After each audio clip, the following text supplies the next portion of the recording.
Good morning, student. 12th class student. We are going to start difference between the adsorption and the absorption. तो previous lecture में हम लोग 12th class में हम लोग जो सरफेस केमिस्ट्री पढ़ रहे हैं उस चैप्टर में हम लोग एड्जॉर्प्शन के बारे में जान चुके हैं।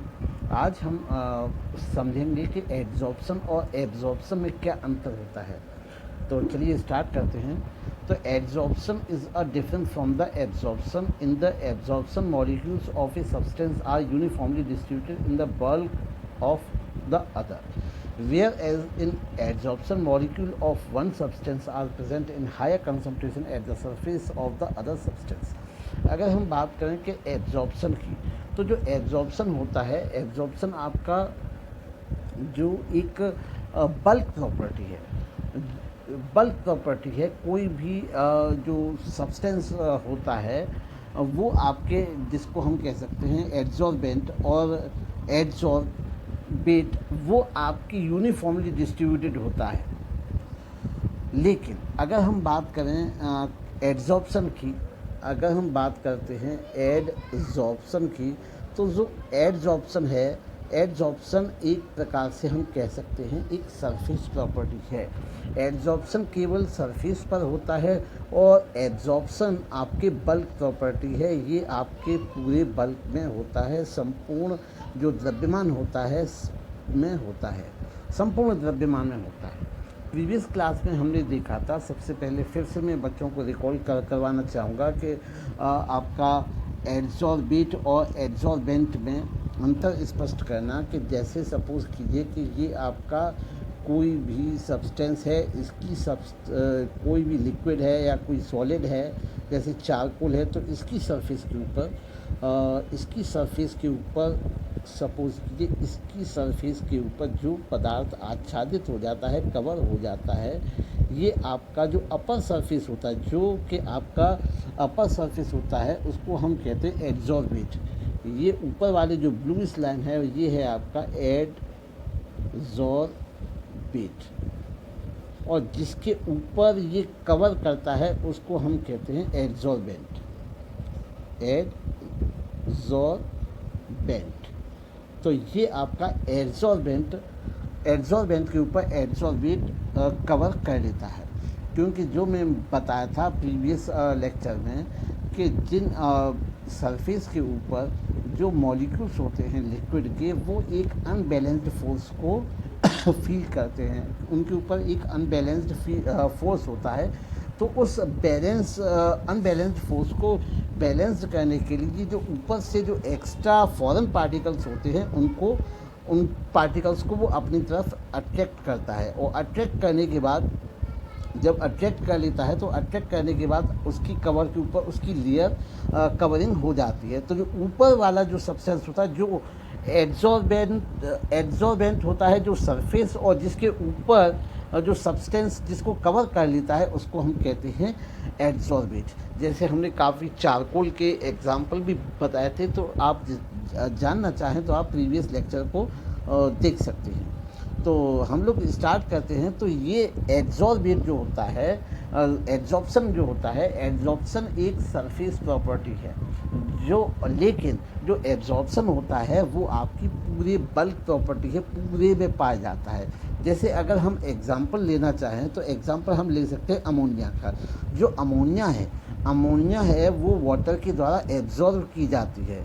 जैसे अमोनिया गैस है, अमोनिया गैस सपोज़ कीजिए कि ये आपका वाटर है, और वाटर में ये आपका अमोनिया गैस है। तो अमोनिया गैस की जो पार्टिकल हैं वो आपके यूनिफॉर्मली पूरे लिक्विड में, पूरे वाटर में डिस्ट्रीब्यूटेड, मतलब डिज़ोल्व हो जाएंगे। तो ये हम कह सकते हैं कि ये वाटर ने जो NH3 है, अमोनिया को एब्जॉर्ब कर लिया। लेकिन वहीं दूसरी तरफ अगर हम बात करें बच्चों एड्जॉर्प्शन की, तो अमोनिया वहीं पर चारकोल के द्वारा, सपोज़ कीजिए कि ये आपका चारकोल है, ये चारकोल की सरफेस है, तो चारकोल की सरफेस के ऊपर, ये आपका चारकोल है, चारकोल की सरफेस के ऊपर जो ऊपरी सरफेस है उस पर ये अमोनिया जो है वो कवर कर लेती है, अमोनिया को ये कह सकते हैं कि अट्रैक्ट कर लेते हैं, तो इसकी सरफेस पर बिछ जाती है। तो हम यहाँ पे देखते हैं कि जो ये सरफेस को ही अमोनिया के पार्टिकल कवर किए हुए हैं। और तो ये जो अंदर की साइड में है, अंदर आप देख रहे हैं चारकोल के अंदर जो है वहाँ पर अमोनिया के पार्टिकल, यहाँ अमोनिया के पार्टिकल आपको नहीं मिलेंगे। तो ये केवल सरफेस को कवर करता है एड्जॉर्प्शन, और जो एड्जॉर्प्शन होता है वो पूरी यूनिफॉर्मली सरफेस में अंदर बाहर नीचे बॉटम पर ये चारों तरफ से डिस्ट्रीब्यूटेड होता है। तो यहाँ पर हम कहेंगे जो अमोनिया है, अमोनिया यहाँ पर एक प्रकार से एड्जॉर्बेट है, और वहीं यहाँ पे जो चारकोल है, चारकोल एक एड्जॉर्बेंट की भांति काम करता है, एड्जॉर्बेंट की भांति काम करता है। तो उम्मीद है बच्चों को स्पष्ट हो चुका होगा एड्जॉर्प्शन और में एड्जॉर्बेट और एड्जॉर्बेंट के बीच में अंतर। Similarly water vapours are absorb by the anhydrous calcium chloride. तो कैल्शियम क्लोराइड है, देखते हैं फिर जो आपका कैल्शियम क्लोराइड है, ये सपोज कीजिए कि एनहाइड्रस कैल्शियम क्लोराइड है।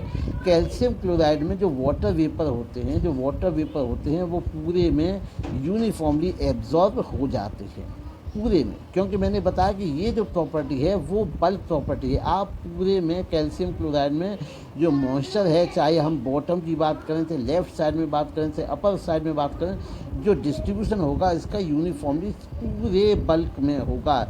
लेकिन अगर हम वहीं बात करें जो मॉइस्चर है, वो आप देखोगे कि सिलिका जेल जो है, सिलिका जेल के क्रिस्टल्स आते हैं।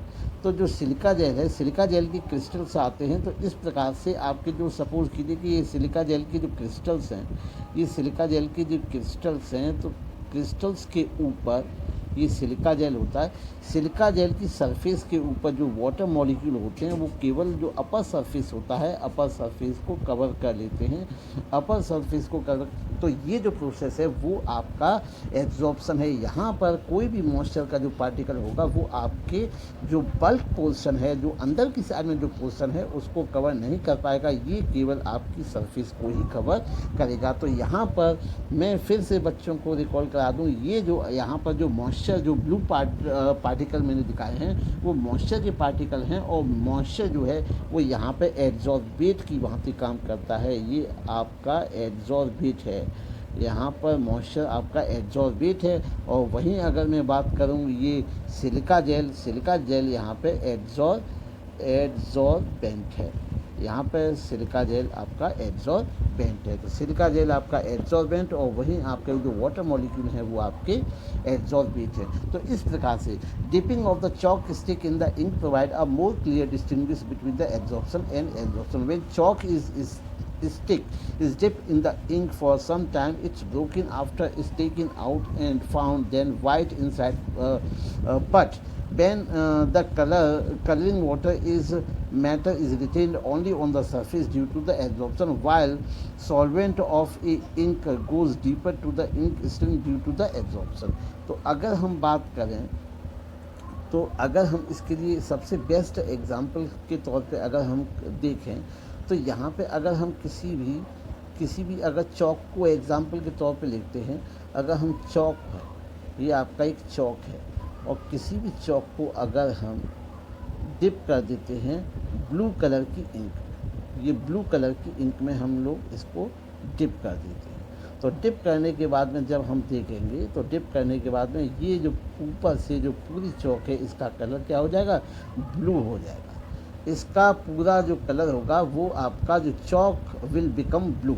Now when we broke this chalk, तो we will find inside the chalk, तो हम लोगों को अगर हम देखेंगे तो जो चौक होगी, चौक की जो सरफेस है वो सरफेस आपकी ब्लू है, तो ये सरफेस आपकी ब्लू ही रहेगी। लेकिन जो इंटरनल पार्ट होगा, जो मिड पोर्शन होगा चौक का, इट विल रिमेन वाइट। तो ये वाला जो हिस्सा होगा वो बाद में भी आपका वाइट या जिस कलर का था वही रहेगा। तो ये जो एग्जाम्पल होगा ये आपका एड्जॉर्प्शन का एग्जाम्पल होगा, अर्थात इससे स्पष्ट हो जाता है कि यहाँ पर ये जो एड्जॉर्प्शन है वो एक प्रॉपर्टी है, सरफेस प्रॉपर्टी है। ये केवल सरफेस प्रॉपर्टी है, ये बल्क प्रॉपर्टी नहीं है। यहाँ पर जो कलर है, जो ब्लू कलर का जो कलर है, ये आपका एक प्रकार से एड्जॉर्बेट की भांति काम करता है। यहाँ पे आपका जो ब्लू इंक है ये आपका एड्जॉर्बेट है। और वहीं अगर हम बात करते हैं जो चौक है, ये चौक यहाँ पे आपका एड्जॉर्बेंट है। तो इस प्रकार से उम्मीद है बच्चों को समझ में आया होगा एड्जॉर्बेंट और एड्जॉर्प्शन के बीच में अंतर। चलिए और ज़्यादा स्पष्ट करने का प्रयास करते हैं, तो देखते हैं लिस्ट के द्वारा कि what is the main difference between the adsorption and adsorption. Number 1 हम लोग देखेंगे, it involves unequal distribution of the molecular species on the bulk at the surface. तो यहाँ पर जो हम पहले ही कह चुके हैं कि जो एड्जॉर्प्शन होता है वहाँ पर जो अपर सरफेस पे जो मॉलिक्यूल्स होते हैं किसी भी स्पीसीज़ के, वो पूरे बल्क में डिस्ट्रीब्यूटेड नहीं होते हैं, केवल वो सरफेस पर डिस्ट्रीब्यूटेड होते हैं। एब्जॉर्प्शन में it involve uniform distribution all molecular species throughout the bulk. और जो एब्जॉर्प्शन होता है, एब्जॉर्प्शन जो अवशोषण होता है, वो पूरी जो स्पीसीज़ के पूरे मॉलिक्यूलर जो स्ट्रक्चर होता है उसमें थ्रूआउट इसका डिस्ट्रीब्यूशन होता है। जहाँ अगर हम बात करें इसकी, तो it is a rapid in the beginning and slow down near the unequilibrium equilibrium. और ये जो है वो आपका स्टार्टिंग में तो बड़ी तीव्र गति से होता है, लेकिन बड़ी फास्ट होता है, लेकिन कुछ देर बाद इसकी जो इक्विलिब्रियम पर पहुंचने पर इसकी स्पीड कम हो जाती है। It occur at uniform rate. लेकिन जब जो आपका एब्जॉर्प्शन होता है वो एक यूनिफॉर्म स्पीड से चलता है, एक समान गति से होता है, पहले और आखिरी हर समय इसकी जो स्पीड होती है वो सेम होती है। It is a surface phenomena, और ये it occur throughout the body of material. ये पूरी स्पीसीज़ की थ्रूआउट जो बॉडी होती है उस पूरे मटेरियल में डिस्ट्रीब्यूटेड होता है। जबकि हम एब्जॉर्प्शन की बात करें तो ये केवल सरफेस को कवर करता है। चलिए और हम लोग देखते हैं, अब हम अध्ययन करेंगे positive and negative absorption. When the concentration of adsorbate is more on the surface of adsorbent as compared to its concentration in the bulk phase, this process is called positive adsorption। तो चलिए इसको समझते हैं कि अगर कोई भी adsorption की प्रोसेस के दौरान अगर हम सपोज करें कि एड्जॉर्प्शन की प्रोसेस के दौरान ये इंटरनल सरफेस है आपका, ये आपका हो गया आपका एड्जॉर्बेंट, और इसके ऊपर जो एड्जॉर्प्शन है, जो एड्जॉर्बेट है, उसकी जो कंसंट्रेशन है वो ज़्यादा है, सरफेस पर ज़्यादा है। और सरफेस पर ज़्यादा होने के साथ साथ हम कह सकते हैं उसकी जो कंसंट्रेशन है वो बल्क में अर्थात जो सब्सटेंस है, सब्सटेंस के अंदर हम कह सकते हैं कि नाम मात्र के लिए बहुत कम है। तो इस प्रकार के हम जो एड्जॉर्प्शन होता है उसको हम कह सकते हैं positive adsorption. Positive adsorption means, फिर से मैं कहूँगा, when the concentration of adsorbate, यहाँ पे आप देख सकते हैं ये एड्जॉर्बेट है और ये आपका अंदर एड्जॉर्बेंट है। तो जब आपकी एड्जॉर्बेट की कंसंट्रेशन सरफेस पर बहुत ज़्यादा होगी, तो अपनी बल्क कंसंट्रेशन से, बल्क मतलब अंदर की तरफ जो होगी उस कंसंट्रेशन से सरफेस पर कंसंट्रेशन बहुत ज़्यादा होगी, तो इस प्रकार के एड्जॉर्प्शन को हम कहेंगे आपका positive adsorption. On the other hand, दूसरी तरफ अगर हम देखें, if the concentration of adsorbate is less on the surface of adsorbent then is bulk phase is called negative adsorption. अगर हम बात करें कि किसी भी एड्जॉर्बेट की अगर कोई भी कंसंट्रेशन, ये आपका है आपका एड्जॉर्बेट है, अगर इसकी कंसंट्रेशन आपकी इंटरनल पार्ट में अगर ज़्यादा होती है, देन कंपेयर टू सरफेस, तो it will known as negative adsorption. तो अगर सरफेस पे ज़्यादा है कंसंट्रेशन एड्सॉर्बेट की तो आपका पॉजिटिव, और अगर बल्क में ज़्यादा है सरफेस पे कम है तो उस प्रकार के एड्सॉर्प्शन को हम निगेटिव एड्सॉर्प्शन कहेंगे। कुछ एग्जाम्पल हम लोग देख लेते हैं। For example when concentrate solution of KCl सेकन in the blood charcoal it show positive adsorption. जब हम कंसंट्रेट पोटेशियम क्लोराइड को ब्लड चारकोल के साथ हम लोग मिक्स करते हैं तो ये एक प्रकार से पॉजिटिव एड्सॉर्प्शन शो करता है। पॉजिटिव एड्सॉर्प्शन का मतलब है कि हम कहते हैं कि ये है आपका ब्लड चारकोल, ये ब्लड चारकोल है। सपोज कीजिए कि ये ब्लड चारकोल है, तो ब्लड चारकोल की जो सरफेस है, ब्लड चारकोल की सरफेस पे जो KCl जो आपका एड्सॉर्बेंट है सरफेस पे इसकी कंसंट्रेशन अधिक होगी, इसकी सरफेस पे कंसंट्रेशन बहुत अधिक होगी और देन कंपेयर टू इंटरनल और बल्क पोर्शन। तो इस प्रकार की जो एड्सॉर्प्शन है उसको हम कहेंगे आपका पॉजिटिव एड्सॉर्प्शन। वहीं अगर हम बात करें कि but it's taking dilute solution of KCl with the blood charcoal, अगर इसके हम इसके डाइल्यूट सॉल्यूशन को अगर हम ब्लड चारकोल के साथ शेक करते हैं तो हम पाते हैं कि जो ब्लड चारकोल है ब्लड चारकोल, ये द ब्लड चारकोल और जो KCl को मिलाकर जब हम करते हैं तो इसकी सरफेस से ज़्यादा इसकी जो बल्क में इसकी कंसंट्रेशन ज़्यादा होती है। तो इसको हम कहते हैं आपका नेगेटिव, इसकी सरफेस पे जो है वो कंसंट्रेशन कम होगी, बल्क में ज़्यादा होगी। तो इस प्रकार से हम इसको नेगेटिव एड्सॉर्प्शन की संज्ञा देंगे। ठीक है, तो हम लोग ये देख सकते हैं, this is the example shown by the diagram. ये यहाँ पे आपका एड्सॉर्प्शन है, uniform distribution through the bulk, ये आपका एड्सॉर्प्शन है। यहाँ पर किसी भी कह सकते हैं कि आपके जो हैं एड्सॉर्बेट और एड्सॉर्बेंट की जो डिस्ट्रीब्यूशन है वो यूनिफॉर्मली डिस्ट्रीब्यूटेड है यहाँ पर।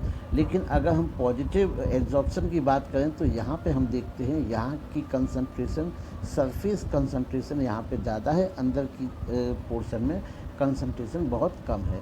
वहीं अगर हम निगेटिव एड्सॉर्प्शन की बात करें तो हम देखते हैं कि जो एड्सॉर्बेट की जो कंसंट्रेशन है वो मिड पोर्शन में ज़्यादा है और आपके एड्सॉर्बेंट की जो सरफेस है, सरफेस पे नदारद है, यहाँ पर है ही नहीं। तो इस प्रकार की एड्सॉर्प्शन को हम लोग कहेंगे निगेटिव एड्सॉर्प्शन। तो आगे हम लोग देखते हैं, अगर हम बात करें क्लासिफिकेशन या टाइप ऑफ द एड्सॉर्प्शन की, तो we can classify adsorption a whole phenomena in two parts. Physical adsorption जिसको हम फिजियोसॉर्प्शन भी कहते हैं और केमिकल एड्सॉर्प्शन जिसको हम केमियोसॉर्प्शन भी कहते हैं। तो सबसे पहले हम देखेंगे फिजिकल एड्सॉर्प्शन। तो when a force of attraction existing between the adsorbate और an adsorbent are van der Waals force and adsorption is called physical adsorption. जिस प्रकार से हम लोग देखते हैं कि अगर हमारे दो पार्ट होते हैं, आपका एक है आपका ये पार्ट मैंने मान लिया एड्सॉर्बेंट और इसके ऊपर एड्सॉर्बेंट के ऊपर आपका एड्सॉर्बेट तो एड्सॉर्बेट है, ये ऊपर एड्सॉर्बेट है।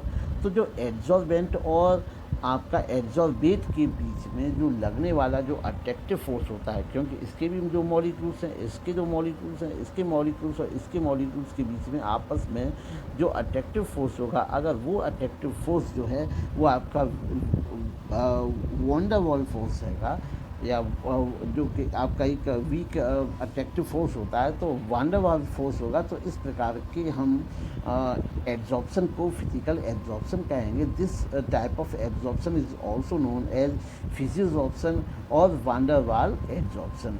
Since the force of existing between the adsorbent and adsorbent is very weak, therefore this type of adsorption can be easily reversed or by heating or decreasing pressure। तो चूँकि जैसे मैंने अभी थोड़ी देर पहले कहा कि यहाँ पर जैसे सपोज़ कीजिए कि ये सरफेस है आपका एड्सॉर्बेंट का, एड्सॉर्बेंट के ऊपर आपका ये है आपके एड्सॉर्बेट। तो जो एड्सॉर्बेट के जो मॉलिक्यूल्स हैं इनके बीच में आपस में लगने वाला जो इंटरनल जो अट्रैक्टिव फोर्स है वो है आपका एड्जॉर्बेट और एड्जॉर्बेंट के बीच में जो लगने वाला जो अट्रैक्टिव फोर्स है वो वान डर वाल फोर्स है। तो वान डर वाल फोर्स होने के कारण इसको हम फिजिक्स ऑप्शन कहेंगे। आप जानते हो कि जो वान डर वाल फोर्स होता है वो एक वीक फोर्स होता है। तो यहाँ पर हम कह सकते हैं कि ये आपस में एड्जॉर्बेट और एड्जॉर्बेंट के जो मॉलिक्यूल्स होंगे एक कमज़ोर फोर्स के द्वारा अट्रैक्ट होंगे, और अट्रैक्ट होने के कारण इसको हम इस प्रोसेस को रिवर्स भी कर सकते हैं। इस प्रोसेस को हम रिवर्स करने के लिए थोड़ा सा अगर हम हीट कर दें या फिर इसकी प्रेशर को कम कर दें तो यहाँ पर जो अट्रैक्शन है वो ख़त्म हो जाएगा, और ये एड्जॉर्प्शन और एड्जॉर्बेंट और एड्जॉर्बेट की जो मॉलिक्यूल्स है वो आपस से अलग अलग हो जाएंगे। तो इस प्रकार आपने देखा कि फिजिकल एड्जॉर्प्शन। अब हम लोग देखते हैं केमिकल एड्जॉर्प्शन। तो chemical when a force of attracting existing between the adsorbate particle and the adsorbent are almost the same strength of chemical bond, the adsorption is called chemisorption या chemical adsorption. अगर हम कहें कि किसी भी ऐसी adsorption में जहाँ पर आपका एड्जॉर्बेंट, ये सरफेस हो गया एड्जॉर्बेंट का, और ये आपका हमने ले लिया आपका एड्जॉर्बेट। एड्जॉर्बेट की जो मॉलिक्यूल्स हैं, एड्जॉर्बेट के मॉलिक्यूल्स और इनके बीच में जो लगने वाला जो अट्रैक्टिंग फोर्स होता है, दोनों के बीच में जो अट्रैक्टिव फोर्स होता है वो एक केमिकल बॉन्ड जितना स्ट्रॉन्ग होता है। तो इस प्रकार के हम एड्जॉर्प्शन को केम्यूजॉर्प्शन या केमिकल एब्जॉर्प्शन कहते हैं, और इसी केम्यूजॉर्प्शन को हम लैंगमियर एब्जॉर्प्शन भी कहते हैं। Since the force of attraction existing between the adsorbent and adsorbate are relatively strong, therefore this type of adsorbent can not be easily reverse. क्योंकि जैसे मैंने कहा कि इनके बीच में जो एड्जॉर्बेट और एड्जॉर्बेंट के मॉलिक्यूल्स के बीच में लगने वाला जो अट्रैक्टिव फोर्स होता है उसकी जो स्ट्रेंथ होती है वो काफ़ी अच्छी होती है, तब काफ़ी ताकत से एक दूसरे से पकड़े होते हैं। तो इस प्रकार की जो प्रोसेस होती है उसको रिवर्स कर पाना बहुत मुश्किल होता है, बड़ी हार्डली ही आपका ये जो प्रोसेस होती है वो रिवर्स हो पाती है। तो बच्चों आज हमने difference between the absorption and absorption और पॉजिटिव और नेगेटिव एब्जॉर्प्शन और टाइप ऑफ द एब्जॉर्प्शन देखी। उम्मीद है आज की क्लास से बच्चों को बहुत लाभ मिला होगा। किसी भी प्रकार की कोई भी दिक्कत हो तो आप कमेंट बॉक्स में कमेंट करके अपनी परेशानी को मेंशन कर सकते हैं, जिसको हम आने वाली वीडियो में उसको ओवरकम रिड्यूस करने का काम करेंगे। ठीक।